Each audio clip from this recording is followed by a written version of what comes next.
On and action. Great.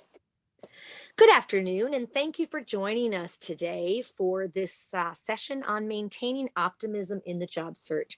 My name is Jody Hammer, and I am the Career Services Specialist here at the NPCA. And I'm thrilled to be here with you and talking with RPCVs about, what I think is a very important concept and a part of the job search that many people overlook. And so we're going to talk about, what it is, how you maintain it, all of those things. But I think it's especially important in today's world, right? Here we are, we've started 2020. It started off with certainly a bang, right? Definitely lots of changes coming about. And then, of course, earlier this week, the storming of the Capitol and all of that. It's brought up a lot in people in general. And I think it's really tested our optimism, right? It's sometimes easy to fall into that more pessimistic attitude and just, nothing's right. What are we going to do? Our world is, all of that. You can kind of go down that rabbit hole. And what we're going to talk about today is really, the importance of maintaining optimism in your job search, even when it's not always easy. So I commend you for being here and tuning into this topic. And I ask a favor of you. And that is, I want to make sure that you are actively participating in this, session. Please feel free to ask questions. You can certainly submit those through the chat box, and Dan and I will be looking at it. Dan will make sure that I don't forget anyone as I'm, presenting here. And we want this to be more of a discussion. So I want to hear your tips and strategies, right? What works for you and maybe what hasn't. And, we're going to throw out a lot of ideas, and some of them will really resonate. Some of them you might be like, been there, done that, didn't work. That's okay. Take what works and leave the rest. But we're just hoping to maybe brainstorm a bit here and come up with some ways that we can remain optimistic. So let's go ahead and get started. Dan, if you can go to the next slide. Thank you. We shared this actually for those who tuned in a little bit earlier. This is a really important piece, I think, that I got. It was of a lot of comfort to me. I received it from an RPCV client of mine that I was working with earlier this week. And it's so profound and really, I think, applicable in so many ways to our world today. The bigger picture, right? I mean, not just the job search, but that bigger picture of our world, our society, our country, what we're going through. And I love how it's worded. So I just wanted people to at least be able to review this and then maybe think about it more. And I think it does pertain to the job search as well, right? I mean, the whole the wisdom of the midwife, right? Breathing and then pushing. It's like you need to, breathe. You need to take those moments, and rally your strength and all of that too, but then keep pushing and keep on, even when it's really frustrating in the job search, right? You might not be getting responses, things like that can be really super frustrating. And I totally get that. And we'll be talking a little bit about how to deal with those things too. So let's go ahead. Next slide, please. And the job search. So the job search is fun, right? Wrong. How many of you like the job search? Is there anyone who actually enjoys it? You can raise your hand, or you can actually just, put in the chat box. Not many, right? Dan, is there anyone who's actually, I can see the hands, but is there anyone who had the chat box where they put anything in there? I don't see anything. So yeah. Yeah. I can say that I certainly have never enjoyed it. I wonder why. I mean, it's so fun, isn't it? I mean, you get to craft and recraft your resume and cover letters and making it applicable to each one. And it's a lot of work, right? It's humbling. Yeah. Rejection after rejection. Yeah. And I think that's one of the hardest parts, right? It's that the rejection that you feel, or sometimes the lack of even a response, right? The silence can be even worse than hearing that you didn't get the job, So yeah, all of those things. There's so many reasons why the job search is not, it's not fun. I mean, I love working with people in their job search and helping them and talking to them about tips and techniques and doing webinars and the podcast and one-on-one conversations. I love that. But do I absolutely love doing my own job search? Absolutely not. No, I don't like it at all, really. I mean, when it's your own and you have to do, it's so, but I do find it really rewarding to help others with theirs. And that really drives me and motivates me to, keep going as well. So I'm very fortunate that I'm actually able to do this for a job and actually get paid for it. So I wanted to ask you, it's easy to feel discouraged, right? And what are some of the reasons you feel discouraged, right? We have some reasons that are shared here first, and then you can dump your own reasons into the chat box if you have additional ones. So everything from a bad job market, yeah, it's not the greatest job market there's ever been, certainly in our COVID climate. That has impacted everything, right? So it is very easy to get down on those kinds of things. Stress as well, that can cause a lot of stress.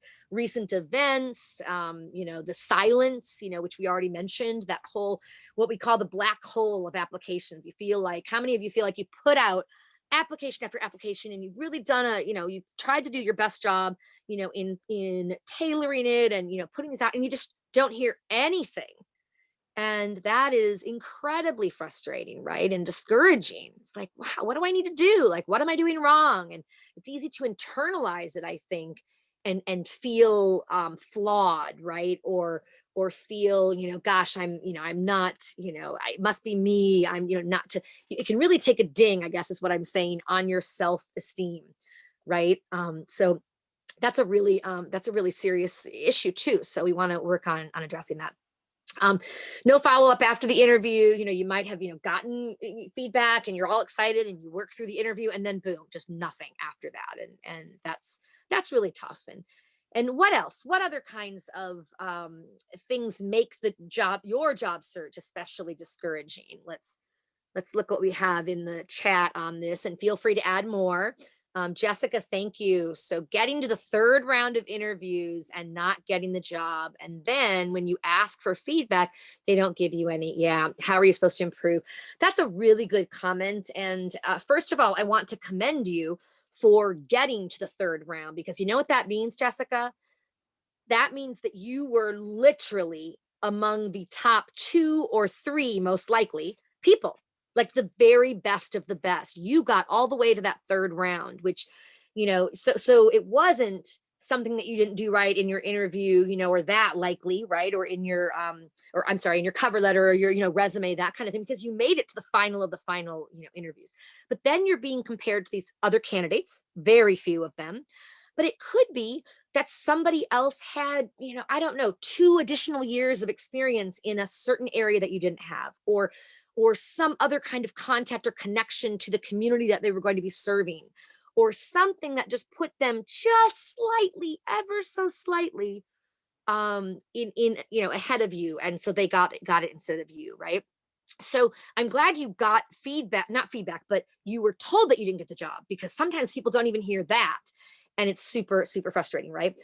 Here's what I would say so I would say to you to remember the fact that you got all the way to that last one, and that's great, right? Sure, it doesn't pay the bills. It doesn't, it's not getting the job, but you are doing the right things to get to that, which is awesome. So keep that up.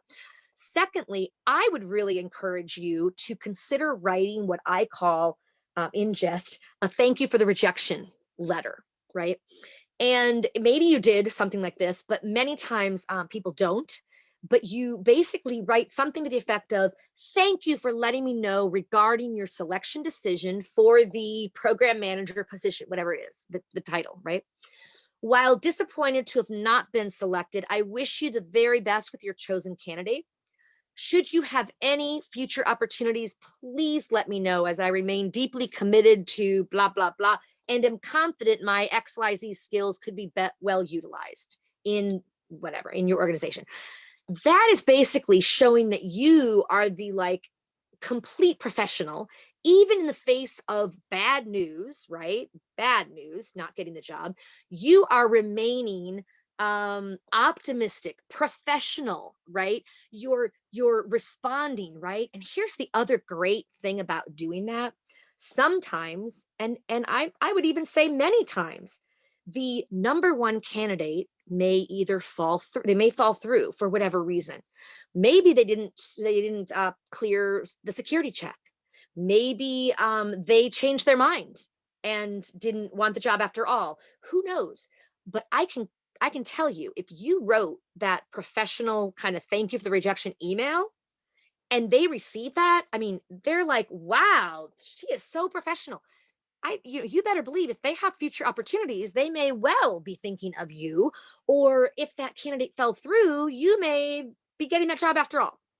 So just remember that. And then lastly, you did mention, you didn't get any feedback. You asked for feedback. And in that thanks for the rejection letter that I just told you how you might craft, you can certainly say something like, I would welcome any feedback you would have for me in order to, whatever, improve and, or be best prepared for future, interviews. You can certainly ask for it, but here's the deal. You can't expect it. As much as I would like to say that they would be very open to responding to you and giving you feedback and all of that, a lot of companies may not even allow their HR folks to give feedback on why you didn't get it or why you weren't chosen. And you know why? That is because they're afraid of a lawsuit. They're afraid of, someone saying something that's maybe not appropriate or whatever and ending up not, and then ending up with some kind of, trouble, right? So some are very like closed mouthed and won't. Others are open to it, and you might get the feedback that says, you did great. In the end, it came down to you and one other candidate who happened to have, blah, blah, blah, whatever it is, more experience in XYZ or whatever. And that's the reason we went with them. But good luck to you and, keep in touch, whatever, so That's a really good point. As a federal hirer myself, I would never give written feedback to anyone who did not get a job that I was recruiting for. And occasionally, if I knew the person or if I had some rapport with them, I would give them some verbal feedback over the phone. But even that, right. in the federal context, was frowned upon because of equal opportunity lawsuits and things like that. Yeah. So yeah, Good that's just. point. I want to call attention to in chat as well to Jason's comment that Yeah. and I was reading online this morning the new jobs reports out for December and the Uh-huh. the jobs number of jobs contracted by another 140,000. Really, the first time we've had a contraction of available jobs since March. So those of you who are on the job search, who are unemployed right now, there's definitely is a challenging atmosphere out there right now. Hopefully that'll improve and here in the new year. But I want to just acknowledge that this is not an easy time. Yeah, I think that's a really good point, Dan. Thank you so much. It is. It's a very tough time, and it impacts the types of jobs that are available as well. And maybe your specific industry has been tapped or affected, impacted much more drastically than other areas. And so for some, it ends up being, at this point, you may need to think about maybe alternative, jobs that ideally would maybe help you develop the same skill set, right? That as your, first choice. And as those jobs pick up, and they will, right? We will recover. The optimist in me says we will absolutely recover, right? And I am an optimist. I definitely am in general very much of an optimist. So I try to look at the positive. But I also feel like I'm a realistic optimist. So we'll talk a little more about that as well. So let's go ahead and go to the next slide here, Dan. Yeah, and before we do, I just want to, Jody and I were working on these slides over the last hour.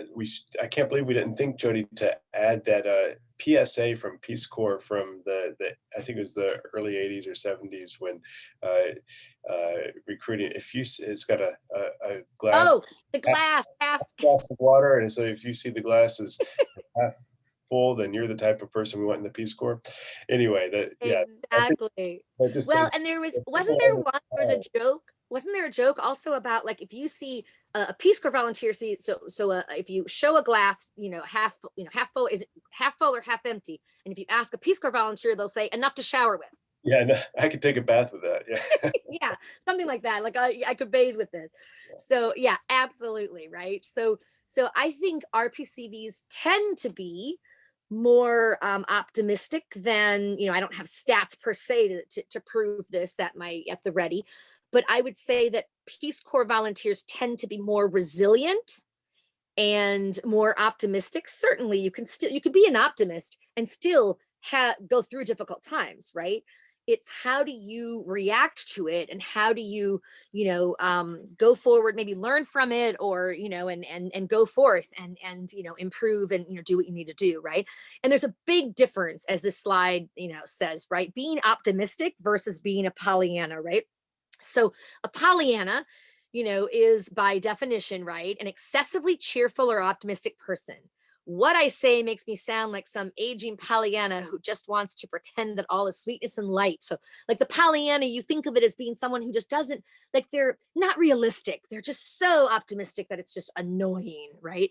So I think there's a medium there. There's middle ground, and to stand on, and I really do commend RPCVs, and especially those that were evacuated, for the incredible resilience that you showed in going through what has been a really difficult time. I mean, having to basically drop everything in your Peace Corps life and village, and not even being able to say goodbye, have that closure, and not even sometimes being able to pack up your things and be ushered out, and and sent back to a country where we're in in a difficult space, right? And COVID may be worse than where you all were. Some of you were in your villages where you were angry, understandably, that gosh, I'd be safer here than there. I'm supposed to go back and contaminate my family, or potentially whatever, being with my family, or maybe you didn't have a home of record. So it's just, it really, like, you didn't have a family that you can go back to, right? You more were on your own, and like, that's, wow, that is really tough, right? Having to kind of pivot on a dime, and just having everything kind of ripped away. And my heart went out to everyone in that situation. And I will say, just in communicating with, talking with different evacuees and such, I just have been so impressed by all of the incredible resilience that's been shown. So good job on that. And I think we're going to talk about some ways to be more optimistic, or to promote an optimistic, maybe view, as you move forward. So let's go ahead and look at the next slide here. So we're going to talk about several ways to increase optimism, right? So, practicing gratitude is a big one, right? And this is a practice that has scientifically been shown to, increase your level of, feeling like optimistic, and feeling, good about, right, yourself, the world, that kind of thing. My family and I just started, this year. We started a gratitude jar, and this is something that you could do on your own. We have a 7-year-old, and we're really working hard to try to encourage her to be optimistic, and focus on positive things, and even in the face of challenge, find some of those silver linings, or those the underlying things that can get you through. And so doing a gratitude jar, what you can do is you can figure out your own kind of jar, whatever kind you want, as long as you can write, and then you write notes. You can have special little paper, or just color paper, whatever. You can write a note, one thing that you're grateful for each day, and to really try not to just repeat the same one over and over again, right? So you don't want to just always say family, or always say, but little things, I mean, very little things. It could be something completely, the wonderful cappuccino I had at the at Starbucks, or whatever local coffee shop, once we can get out and actually do that, that just brought you joy. It can be whatever things you're grateful for, things that brought you joy, and just doing that practice on a regular basis, right? Daily, ideally, or weekly, if that's more realistic for you, whatever. But just practicing gratitude, and being thankful and appreciative for what you do have. And I think all of us, we do realize that, especially as RPCVs, we've lived in communities where they've had a lot less, right? Things. Now they may have more, of certain things nowadays than they used to, but there's definitely much more hardship, right? So being grateful for what we have, as a whole, is just so important as well. Secondly, feeding your soul. And I think this takes specifically carving out time to do those things that feed your soul, right?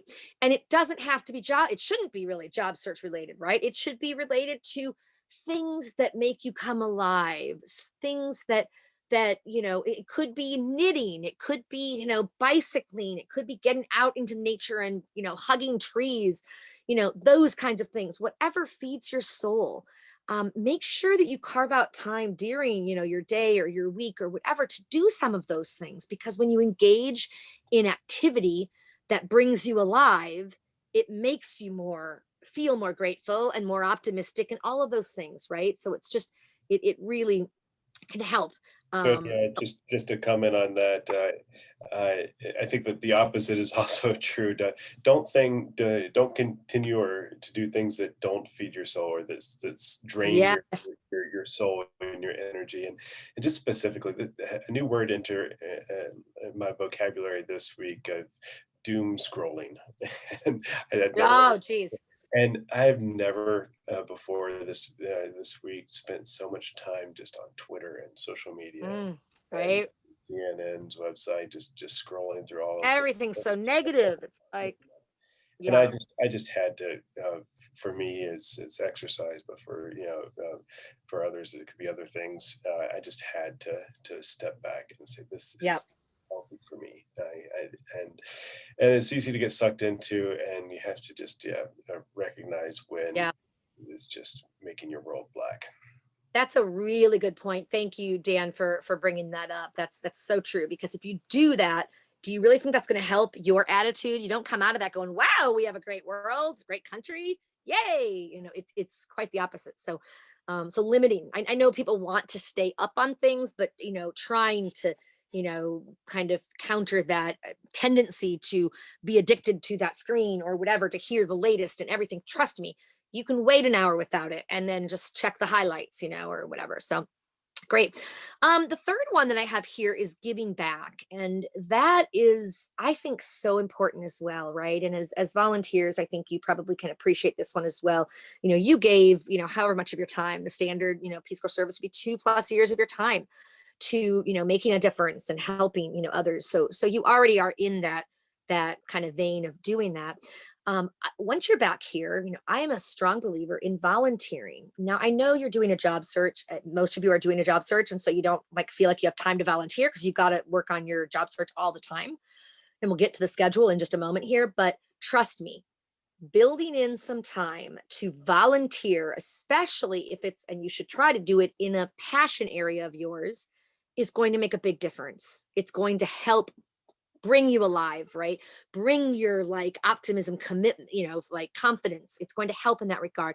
And a really easy place, and Dan, maybe you can just drop this in the chat box to find out about volunteer opportunities. You can go to a website called volunteermatch.org, and you can put in your city, your state, whatever, right? And then your key areas, like my areas might be HIV/AIDS, or whatever, just it could be tutoring youth, or whatever your passion is, or one of your passions, just for volunteering. What makes you feel good? How do you like to help? So you put that in there, those keywords, and it's going to spit out, these are the organizations who have opportunities in what you're talking about, right? And the really cool thing about that is it can also, Volunteer Match can also be a great tool for the job search itself, because you can find what organizations are doing the kinds of work you love and, all of that. Secondly, you can potentially find those and then volunteer with them. Bonus, you might even have then a leg in to some of these organizations where you might then, find something paid. So, it's great to do that. Now, I understand you can't do it full time generally, and I get that. But if you can even do a limited amount of volunteering, per week, and in addition to your job search, if you're doing that job search, right, is going to help you. So the other part of this one is random acts of kindness. And this is one that I remember, I don't know if any of you saw the movie Pay It Forward. Dan, I don't know if you saw that movie, but it was big within the AmeriCorps population. It was actually screened for a group of AmeriCorps NCCC volunteers when I was working with AmeriCorps. Yeah, I love it. I think it's probably not as promoted because of Kevin Spacey's stardom in it, but Haley Joel Osment was great in it. Yeah. Oh, it was such a, yeah, you're probably right, actually. I loved that movie, and it was the whole concept of like random acts of kindness and doing good, for others and not expecting that thank you or return, right? Randomly paying for the person behind you when you go through a drive-through. I just read about or heard about it was they said, I think it was a record or something. It was The something Dairy like Queen, I think. 100 or what Yeah. was it? It was hundreds that had done that in a row without breaking it. Like what a cool, I mean, that's amazing. Paying for the person behind them, I mean, at a drive-through. And it was just like that chain kept going, which is really cool. So that can really help. Another random act of kindness. One of my dearest of friends, who's a career coach, and we actually have a podcast that featured her. Her name is Denise Reedman Fowler, and she is a career coach and is an amazing career coach. And she talks about career happiness and such, but she also talks about the random acts of kindness. One thing that she started, and she started actually in a time that was a pretty dark time for her when she had moved to the city of DC, and there were some things that had happened that were pretty tragic and pretty, difficult that she had to work through. And she did it as a way to like just try to find that sliver and just try to focus on the good in the world. And so she started flower bombing is what she calls it. And every Monday, like, yeah, pretty much every Monday, right? She buys a bouquet, of some little flowers, right? And she gives it to some random stranger on the street, on the metro, wherever she is, somebody who looks like, it may be somebody who looks like they could use, the kindness, or whatever. It might be somebody who's really like a mother, playing with their child. It's just giving it to them, and the incredible, just like the reactions of people are so like, wow, like there's, she's just done it for years, and she's written about it like these. And I've told her, I want to publish a book for you. I want to actually write the book. Like literally, it's just the quotes that you've written in your social media after doing each of them are so powerful. And so doing something like that just, helps you to focus on the good in our world, because there is a lot of good in the midst of a lot of really difficult things and challenges that we're going through. There still is good, and we can focus on that. Um, Next, let's talk about organizing a schedule. Having a schedule is so important when you're doing a job search, because it's not realistic to think it's 8 hours a day. I'm just gonna pump the resumes out for 8 hours and just something surely will come about, right? It's not gonna work very well generally, because you're not able to really tailor them very much if you're doing that, if you're sending out, a gazillion resumes, right? And you're going to get tired and you're going to miss things, and your resumes are not going to be as clean, crisp, and you're going to get burned out. So you really need to build in open time as well. And to do some things that you want to do, and then stick to that daily routine for the most part. Obviously, if you're sick or something, there's exceptions, but really try to stick to that daily routine, of, okay, I get up, I take my shower, even in COVID times. That can help you, for some people, really help them feel like they're starting the day, in a positive way, right? Do whatever, but have that daily routine so that you get used to it, and you have that built-in open time that is your free time to do one of those, whether it's volunteering or those activities that feeds your soul, to keep you motivated and keep you positive. Okay. And then I see there might be some questions in the chat box coming. Please put them in. If you have other ways to increase optimism in your job search, what's worked for you, that's what I want to hear in the chat box right now. So go ahead and enter those in while I finish these last few here. Connecting with others, and this is a challenge today, right? More than ever with COVID, we can't do the physical connection as much, but we can certainly do the virtual connection. And I know we all get tired of Zooms, but Zooming with your dear friends, I'm now doing a pretty much a monthly Zoom with my Peace Corps colleagues, my close knit group of, like, there were, 5 of us who were super close.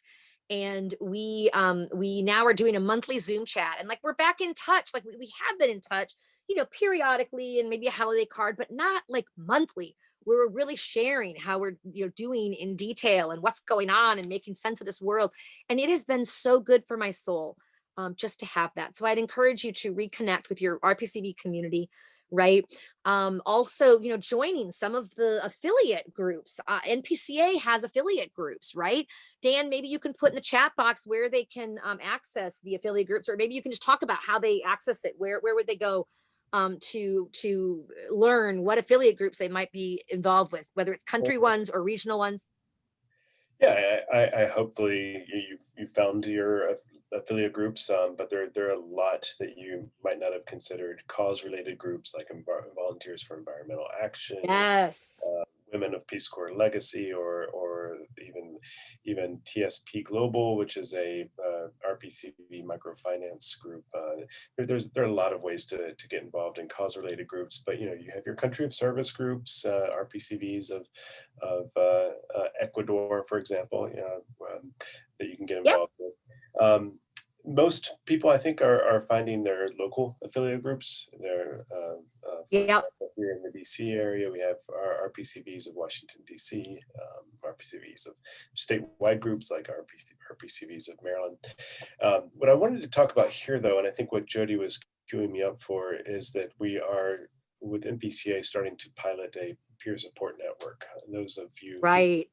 served in the last few years or last decade of Peace Corps, chances are you had a peer support network in your post. And we've heard a lot of calls since the evacuation March of last year of wanting to have something similar for RPCVs, especially evacuated RPCVs. So we are launching a pilot right now. We're training interested facilitators um, uh, from different affiliate groups to run what we're calling peer support circles, small groups that meet for a few months at a scheduled time every week, basically just to talk, but make connections, especially during times when a lot of us feel very isolated because of inability to see people in person. And this is probably meant for those who feel like they're really struggling, but it can be just a way to make friends and connect as well. It doesn't have to be through a formal program like our peer support network. Probably the highlight of my entire 2020 was just a few weeks ago when I had a Zoom call with the majority of my Peace Corps Bolivia training group. It's the first time we really all got together on a call since service 20 some years ago. So yeah, that felt so good. It made me feel That's so optimistic, and awesome. I shared with Jody immediately the day after how awesome that was. So connecting in that way, even if you have Zoom fatigue, it's a good way to just recharge batteries. If you are interested in the peer support network, you can just write to me directly, Dan at peacecorpsconnect.org. I'll put my email into the chat. But we're looking for facilitators and people who feel like they need to connect with people and to just be participants as well. We're piloting, like I say. We'll hopefully learn from the pilot and roll something out nationwide later this year. Great. So I'll turn it back over to you, Jody. Thank you, Dan. That's awesome. That's exactly what I was hoping that you would talk about. So wonderful. The last thing on our list here, in terms of ways to increase optimism and stay optimistic, in the job search, and all of that, is maintaining your physical health. And this is easier said than done. I realize, and I know right now you have New Year's resolutions, and many of them revolve around diet, losing weight, all those kinds of things, right? But what I'm not so much saying, oh, dieting to lose a certain amount of, weight here, but maintain your physical health. Like, make sure that you are eating well. I mean, what you're eating, it seriously impacts, your health and your well-being, and your somewhat even positive, right? Like, you eat certain kinds of foods and you just feel sluggish, or whatever. And I'm clearly not a nutritionist talking to you. I have my many food addictions, such as sugar and raw batter, dough, all of that I love. But I try to rein it in, and have it on a limited amount, rather than having that for a meal, right? Sleep is so important, right, to your health. I mean, trying to keep positive and going forwards. If you don't get enough sleep, and they generally say you need, I mean, an adult needs 7 to 8 hours of sleep minimum, and that's hard. I get it.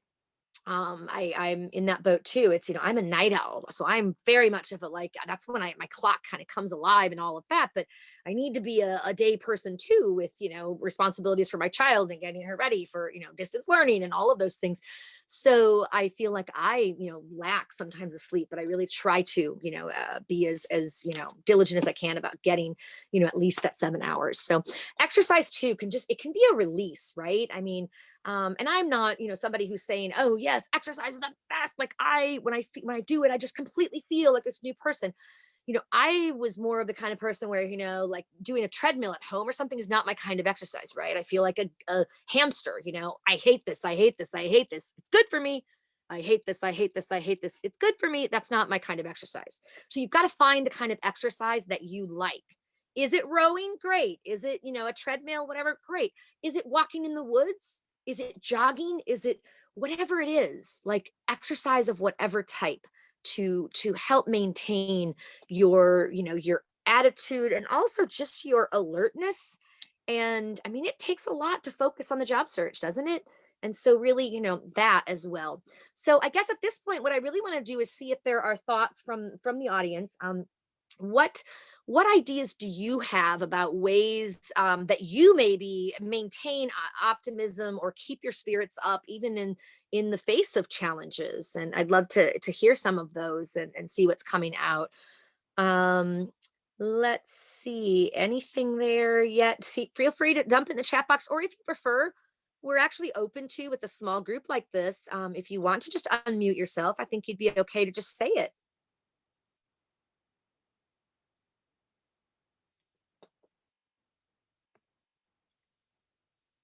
And we are intentionally giving some blank space, some nice silence for you to think about it. We're not in a hurry.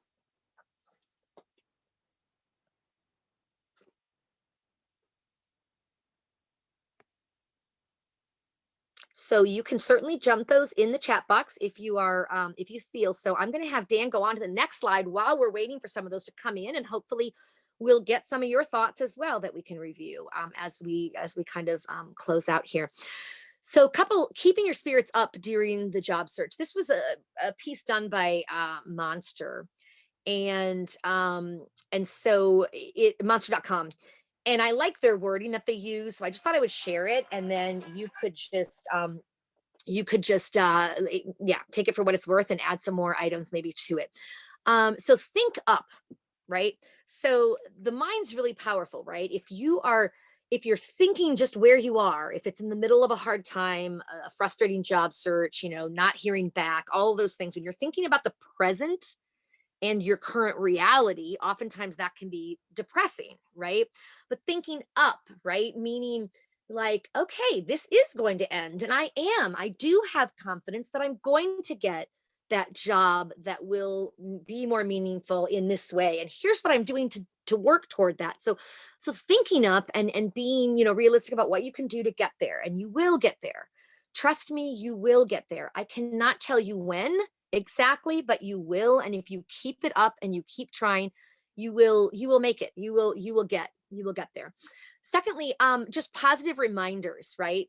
So I'm a big quote person, so I love quotes. If you have any good quotes, feel free to always send them my way, right? um you know I sometimes put those, like on stickies, and I have them in different areas, in my regular office, right, where it's things that encourage me or things that I just find are really powerful, because quotes are amazing, and statements of hope, encouragement, what I shared in the beginning. I just learned about that this week, and I know I'm going to be printing that out eventually, and probably having it somewhere where I can just, have it at the ready to reflect on, because I do think it was such a powerful statement. And taking steps, literally, this gets to the exercise that we've already talked about, right? Literally taking steps, doing what you need to keep yourself healthy, pampering yourself with kind acts. You are worthy of it. We talked earlier about you giving back, giving to other people, and doing good for others, and that's great.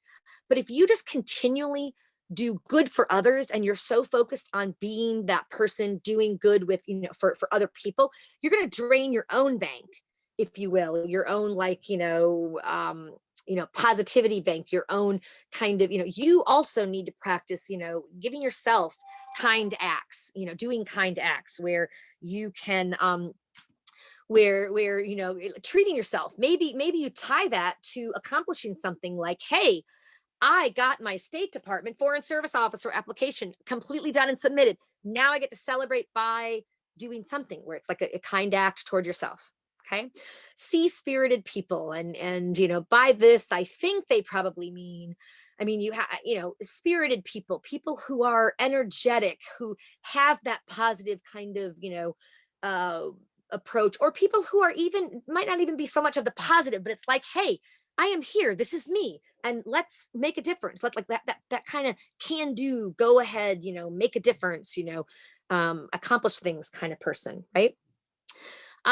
Keep at the top of your game, and that I think is important, right? And some of the ways that you might keep on top of your game, you may take advantage of the downtime that you have and do maybe a course or a certification. There's a lot of free courses on Coursera and some other places. And by the way, if any of you have good ideas of places for good trainings for professional development, ideally free, but also paid potentially, put those in the chat box or just send them to me. You could certainly email us at Jody at rpcvw, I'm sorry, Jody at rpcv.org. That's the shortened version. My longer version, Jody at Peace Corps connect.org. So you can certainly send those to me as well. We're actually working on compiling a list of, and have it in a readable format of many different kinds of, trainings and educational opportunities and job search resources, like the best resources that you use, things like that. Now's the time, just not procrastinating. It's really easy to procrastinate, especially when you don't have a set schedule. Like, let's say you're not working. When you're working, you're doing your job search, you've got to like build in that time to do your job search, and it's all of that. When you're not working, it's like you have all this time to say, yeah, I'm going to do that tomorrow. Oh, I'm going to do that later on. Oh yeah, I'm really tired, I need to take a nap. Oh, so it's easy to kind of, like, now's the time, just embrace it, do it, get it over with. You'll feel a lot better, right? And then reward yourself. Okay. And really think about using like SMART goals, right? The SMART, the specific, measurable, achievable. So that's more of the right, realistic, and then time, and have it be a time, there's some kind of time element within the next 2 weeks, or by, all of that. If you do those kinds of goals, it can help you stay more on track as well. And then lastly, doing your best to find work. Doing, checking, like there are so many resources for you, right? So look at the jobs boards that exist. Definitely be looking at, both Peace Corps headquarters has a career link, which is available. You can access it. Dan, if you can dump that in the chat box, just peacecorps.gov/career link, all one word. And that will get you to hundreds of job postings. Many, maybe almost half might be non-competitive eligibility ones, but there's all kinds of ones on there, private sector, nonprofit, all of that. So, and also check out Peace Corps. And Dan, can you enter where they can go for the, if they want to access, NPCA does also have a jobs board. And by the way, there are some really exciting jobs that are available with Dan and I's organization right now. We are a small but mighty organization that's growing quite a bit. And Dan, I don't know if you have an idea of what the, isn't there the digital content, or there's some kind of new position that. Oh, yeah, we usually have any given time an opening or two within our team, and Yep. always looking for RPCVs. Got a couple positions open now, so Right. I would definitely encourage you to look up in Peace Corps Connect, Great. and then I think it's under RPCV resources. There's a career. Yeah, if you can dump that maybe into the chat box, if you get it. Otherwise, oh, you can't because you're on the. I'm sorry. No problem. No problem. No problem. If you just go to peacecorpsconnect.org, and then you go to the services for RP community, and then it's services for RPCVs, you'll get to the careers page and you'll get that. That's great. And then Dan, can you go to I think it's the last slide maybe, or it's maybe the quote, or is it? Yes, the quote. Let's keep it on the quote for a second. If we do have any final questions, we are approaching the hour very quickly here. And if you do have any final questions that you haven't gotten to ask or haven't been addressed yet, dump them into the chat box right now, and we'll take those. Jody, I Yeah, just want to point out Lily's comment here, and yeah, Lily, great job volunteering with an organization that might turn into a job. That's yeah, is basically an internship if you're volunteering with them, and yeah, I always encourage people to even take unpaid internships with yep, organizations that they might like to work for. Um, and then yeah, talking to a therapist is so helpful, and yeah. if you haven't used your, I don't know what the expiration statute of limitations is on your. Sadly, I think it is, I think it's 6 months, if I remember correctly. Maybe correct me if I'm wrong, anyone on this, but I think they're trying to expand that, but yeah, oh, great. probably beyond what most RPCVs are able to take advantage of now. But Yeah, yeah, if you I have agree. the ability to do that, yes, I suggest it. Um, Reach out to us. The Global Reentry Program is definitely interested in your well-being. So if that is ever a challenge for you, reach out. Yes, absolutely. Thank you.